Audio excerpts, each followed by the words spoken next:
Hello दोस्तों, Madhya Pradesh series का ये लेक्चर 5th है जिसमें कि हम पढ़ेंगे मध्य प्रदेश के गठन के बारे में। लास्ट लेक्चर में हमने पढ़ा था मध्य प्रदेश का जो गठन होता है उससे पहले जो आयोग बनते हैं, एस के धर आयोग बनता है, जेवीपी कमेटी बनती है, तो उनकी रिपोर्ट क्या होती है, वो उनका कब गठन होता है और उनके क्या क्या रिकमेंडेशन होते हैं, किस तरीके से आक्रोश पैदा होता है जनता के बीच। और आंध्र प्रदेश जो कि एक तेलुगु भाषी जो पहला राज्य होता है भाषा के आधार पे निकल कर आता है, जिसका कि गठन किया जाता है मध्य प्रदेश सरकार भारत सरकार द्वारा। तो अभी हम देखेंगे मध्य प्रदेश के गठन में आगे देखेंगे जो राज्य पुनर्गठन आयोग है, जिसे कि हम फजल अली आयोग भी कहते हैं, वो उनकी रिकमेंडेशन क्या होती हैं, वो कब गठन किए जाते हैं, उनकी रिपोर्ट क्या कहती है। तो चलिए देखते हैं राज्य पुनर्गठन आयोग के बारे में।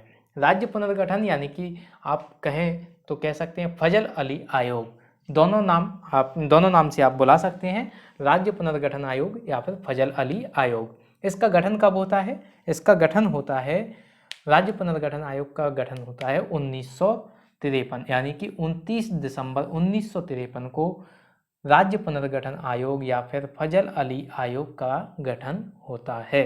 ये आपको याद रखना है। इसका गठन कब होता है? 29 दिसंबर 1953 को। 29 दिसंबर 1953, ये डेट आपको रट लेनी है, याद होनी चाहिए। इसके चेयरमैन कौन थे, अध्यक्ष कौन थे? फजल अली आयोग के, नाम से ही समझ में आता है फजल अली, तो फजल अली इसके अध्यक्ष थे। राज्य पुनर्गठन अगर आयोग पूछा जाता है आपसे कि राज्य पुनर्गठन आयोग के अध्यक्ष कौन थे, तो आपको बताना है फजल अली आयोग के अध्यक्ष थे। इनकी अध्यक्षता में इस आयोग की जो भी मीटिंग थी वो हुई थी। सदस्य कौन थे? जो अन्य दो सदस्य थे वो थे, एक थे HN कुंजरू और दूसरे थे doctor KM Penekar. Doctor KM Penekar और HN कुंजरू, इन्होंने इस आयोग ने अपनी रिपोर्ट जो सबमिट की थी वो कब की थी? ये की थी 30 दिसंबर 1955 को। 30 दिसंबर 1955 को फजल अली आयोग ने अपनी रिपोर्ट सबमिट की थी।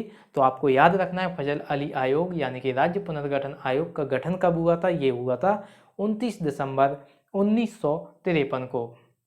29 दिसंबर 1953 को इसका गठन हुआ था। किसकी अध्यक्षता में यह आयोग बनाया गया था? ये बनाया गया था फजल अली की अध्यक्षता में। दो अन्य सदस्य कौन कौन थे? एक थे HN कुंजरू और दूसरे थे डॉक्टर KM पेनेकर।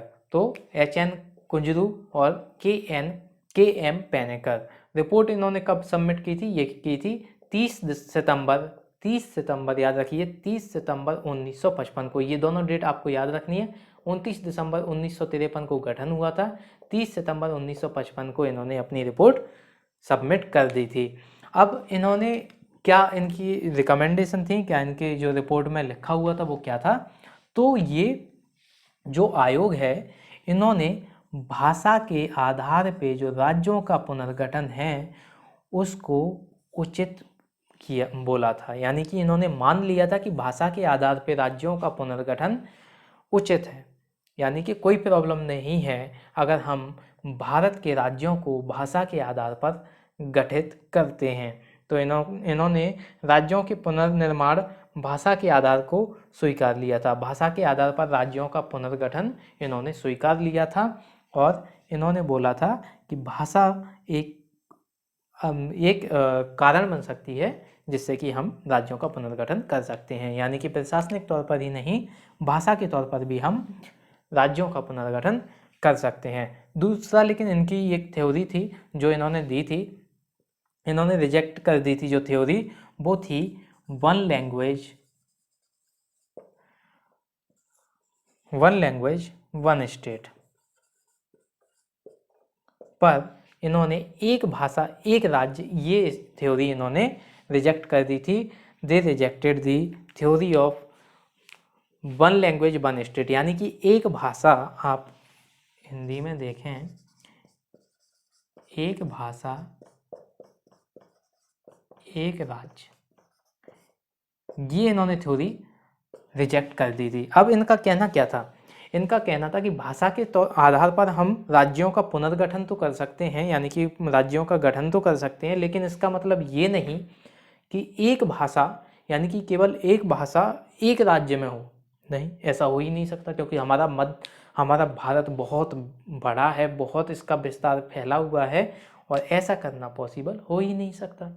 अब आप खुद ही देखिए, गुजरात, महाराष्ट्र में जो हिंदी भाषी हैं, हिंदी भाषी भी हैं, मराठी भी हैं, गुजराती भी हैं, तो सभी प्रकार के लोग रह रहे हैं। तो ये इन्होंने रिजेक्ट कर दी थी, ये थ्योरी, एक भाषा एक राज्य थ्योरी इन्होंने रिजेक्ट कर दी थी, क्योंकि इनका मानना था जो भारत देश है उसकी एकता को बनाए रखना है, जो हमारे भारत की जो एकता है उसे बनाए रखना है, और जो सिक्योरिटी है उसे भी हमें बनाए रखना है, यानी कि सुरक्षा का संरक्षण हमको बनाए रखना है, और भाषा और जो हमारी भारत की एकता है उसको भी बनाए रखना है, यानी कि देश की एकता।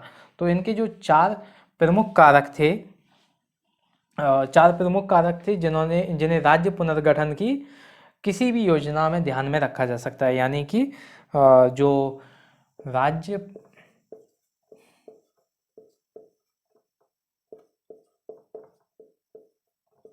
राज्य पुनर्गठन में इनके जो चार प्रमुख कारक थे,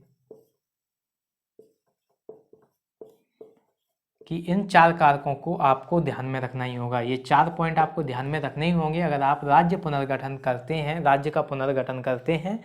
तो इनकी रिकमेंडेशन थी कि ये 4 प्रमुख जो कारक इन्होंने दिए हैं उनको ध्यान में रखना चाहिए। पहला था देश की एकता और सुरक्षा, देश की एकता और सुरक्षा।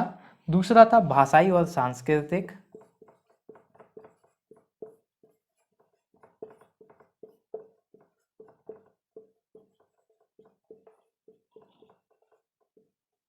भाषाई और सांस्कृतिक समरूपता।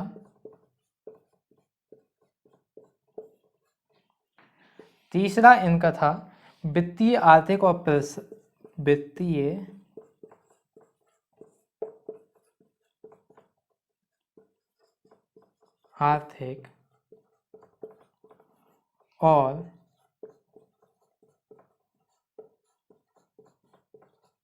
प्रशासनिक विस्तार। और इनका जो लास्ट पॉइंट था, सॉरी, ये आप विस्तार बोल सकते हैं या विचार बोल सकते हैं, विचार बोलिए, सॉरी ये विस्तार गलत हो गया था। वित्तीय, तो देश की एकता और सुरक्षा, भाषाई और सांस्कृतिक समरूपता, वित्तीय आर्थिक और प्रशासनिक विचार, और लोगों के कल्याण की योजना और प्रचार। लोगों के कल्याण की योजना और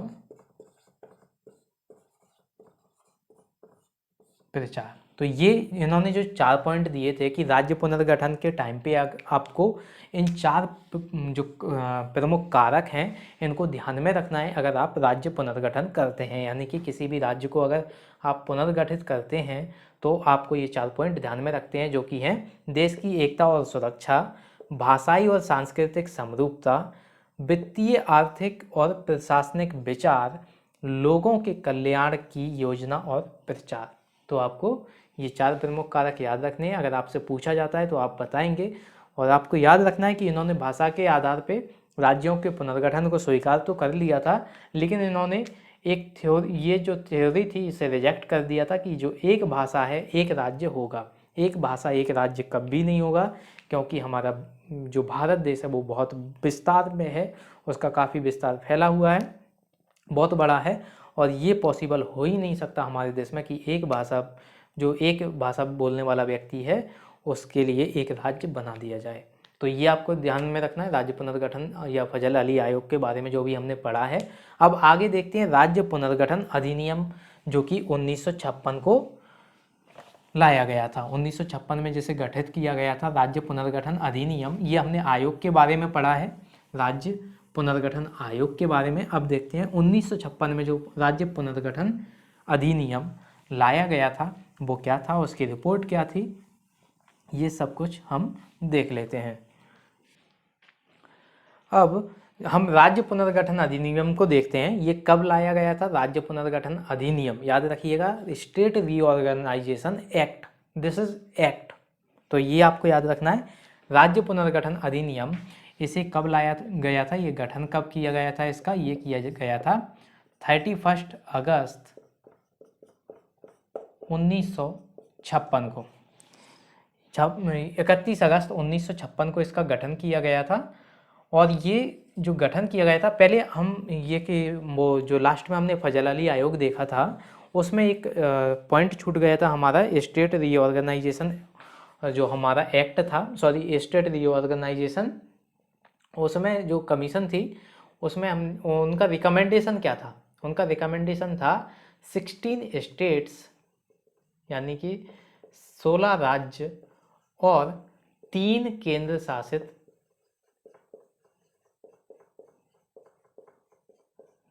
प्रदेश बनाना, ये उनका रिकमेंडेशन था। तो सरकार ने इसे तो नहीं माना था, लेकिन इसको थोड़ा सा एडिट करके उन्होंने मान लिया था। मतलब इसे कंप्लीटली तो नहीं माना था, थोड़ा सा इसमें चेंज लाए थे और उन्होंने मान लिया था। तो ये राज्य पुनर्गठन अधिनियम के तहत इन्होंने थोड़े से चेंज लाए थे और फिर इनके जो रिकमेंडेशन को है वो मान लिया था। गठन कब किया गया था, राज्य पुनर्गठन अधिनियम का गठन किया गया था 31 अगस्त 1956 को। तो ये कब किया गया था, ये किया गया था 7th अमेंडमेंट जो एक्ट है उसके तहत, 7th amendment act of 1956। Amendment act यानी कि संशोधन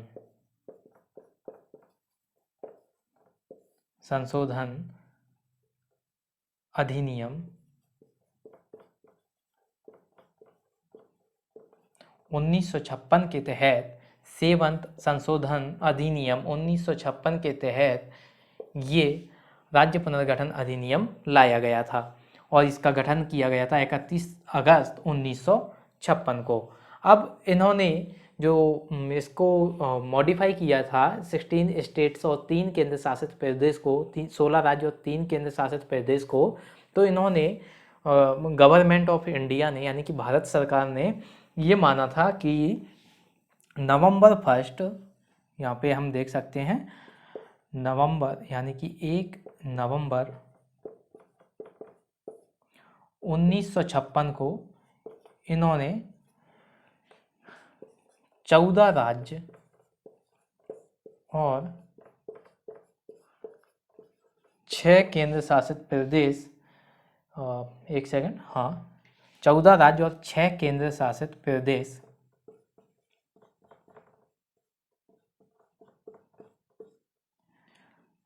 का गठन इन्होंने स्वीकार कर लिया था। तो याद रखना है आपको, 14 राज्य और 6 केंद्र शासित प्रदेश का गठन इन्होंने स्वीकार कर लिया था, जो कि फजल अली आयोग ने रिकमेंडेशन दी थी। उन्होंने बोला था 16 राज्य और 3 केंद्र शासित प्रदेश का गठन करने के लिए, लेकिन राज्य पुनर्गठन अधिनियम के तहत जो कि 7th अमेंडमेंट एक्ट के तहत लाया गया था, उसके अकॉर्डिंग 14 राज्य और 6 केंद्र शासित प्रदेश गठित किए गए थे भारत सरकार द्वारा 1 नवंबर 1956 को। 1 नवंबर 1956 को ही हमारा मध्य प्रदेश का गठन किया जाता है, जो कि 1 नवंबर 1956 को होता है मध्य प्रदेश का गठन। मध्य प्रदेश का गठन 1 नवंबर 1956 को होता है, जो कि 3 जो स्टेट होते हैं मध्य प्रदेश के, जो 3 पार्ट होते हैं, एक होता है सीपी यानी कि बरार, दूसरा होता है मध्य भारत और जो तीसरा होता है विंध्य प्रदेश।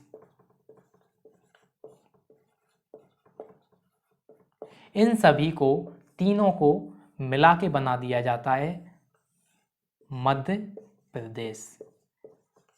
याद रखिएगा, जो सीपी है 1 नवंबर 1956 को राज्य पुनर्गठन अधिनियम 1956 के तहत जो मध्य प्रदेश के 3 पार्ट थे, जो कि थे सीपी, विंध्य प्रदेश और मध्य भारत, याद रखना है आपको, स्टेट रीऑर्गेनाइजेशन एक्ट 1956 यानी कि राज्य पुनर्गठन अधिनियम 1956 के तहत, जो कि 7th अमेंडमेंट एक्ट यानी कि 7th संशोधन अधिनियम 1956 के तहत लाया गया था, जिसकी रिपोर्ट के अनुसार 1 नवंबर 1956 को मध्य प्रदेश के सीपी, सेंट्रल प्रोविंस, मध्य भारत और विंध्य प्रदेश को मिलाकर एक राज्य बना दिया जाता है जिसको नाम दिया जाता है मध्य प्रदेश। और ये मध्य प्रदेश नाम दिया जाता है हमारे प्रधानमंत्री, अभी अगर बोलें तो पूर्व बोलेंगे, तब के प्रधानमंत्री श्री पंडित जवाहरलाल नेहरू ने मध्य प्रदेश को, जो इन तीनों को जो मिला के एक जो राज्य बना था उसे मध्य प्रदेश की संज्ञा दी थी पंडित जवाहरलाल नेहरू ने। तो याद रखना है आपको, फिर से हम रिवीजन कर लेते हैं थोड़ा सा। राज्य पुनर्गठन अधिनियम 1956, जो कि जिसको गठन किया गया था जिसका 31 अगस्त 1956 को इसे 7th अमेंडमेंट एक्ट 1956 के तहत लाया गया था, यानी कि 7th संशोधन अधिनियम के तहत 1956 में से लाया गया था, जिसने कि जो रिकमेंडेशन थी फजल अली आयोग की 16 राज्य और 3 केंद्र शासित प्रदेश बनाने की, उसको मॉडिफाई करके यानी कि थोड़ा सा संशोधित करके उनकी रिकमेंडेशन को मान लिया था, जो कि 14 राज्य और 6 केंद्र शासित बनाए थे। अब 14 राज्य और 6 केंद्र शासित प्रदेश में से जो एक राज्य बनाया था 1 नवंबर 1956 को, उसमें से एक राज्य था सीपी, मध्य भारत और विंध्य प्रदेश को मिलाकर जो एक राज्य बनाया गया था वह था मध्य प्रदेश। और मध्य प्रदेश की संज्ञा यानी कि मध्य प्रदेश इसके पहले मध्य प्रदेश का कोई नाम नहीं था, कोई भी मध्य प्रदेश नाम का कोई राज्य नहीं था। और मध्य प्रदेश इन तीनों के जो पार्ट को मिला के जो एक राज्य बना उसको मध्य प्रदेश बोला गया। और ये मध्य प्रदेश को नाम दिया था पंडित जवाहरलाल नेहरू ने, जो कि उस समय के प्रधानमंत्री थे। तो ये देखा हमने किस तरीके से मध्य प्रदेश का गठन होता है। अब हम आगे देखेंगे मध्य प्रदेश के जो जिले हैं वो किस तरीके से बनते हैं, और इसके बाद एक बस लास्ट लेक्चर होगा जिसमें कि हम जिले देखेंगे कि मध्य प्रदेश के जिले किस तरीके से बनते हैं। धीरे धीरे जो हमारे अभी जैसे मध्य प्रदेश के जो स्टेट हैं वो कितने होंगे, फिर धीरे धीरे बढ़ेंगे। और जैसे ही 1 नवंबर 2000 होता है तो मध्य प्रदेश से एक राज्य अलग होता है, एक हिस्सा अलग कर दिया जाता है मध्य प्रदेश से, जो कि होता है छत्तीसगढ़। तो उस समय कितने जो मध्य प्रदेश में जिले होते हैं वह कितने होते हैं, और फिर धीरे धीरे कितने होते हैं 2020 तक। तो ये हम सब कुछ एक अगला जो लेक्चर होगा उसमें हम पढ़ेंगे, डिटेल में पढ़ेंगे। तो ये इसके बाद लास्ट लेक्चर होगा मध्य प्रदेश का गठन का, जिसमें कि हम आंतरिक जो जिले हैं उनको पढ़ेंगे जो कि मध्य प्रदेश में गठित किए जाते हैं। तो इस लेक्चर में इतना ही, और आई होप कि आपको ये सारी वीडियोस पसंद आ रही होंगी। अगर आपको सारी वीडियोस पसंद आ रही हैं तो आप फीडबैक दे सकते हैं हमें, और वीडियो को लाइक करके हमें थोड़ा मोटिवेट कर सकते हैं। So thank you for watching this, have a good day.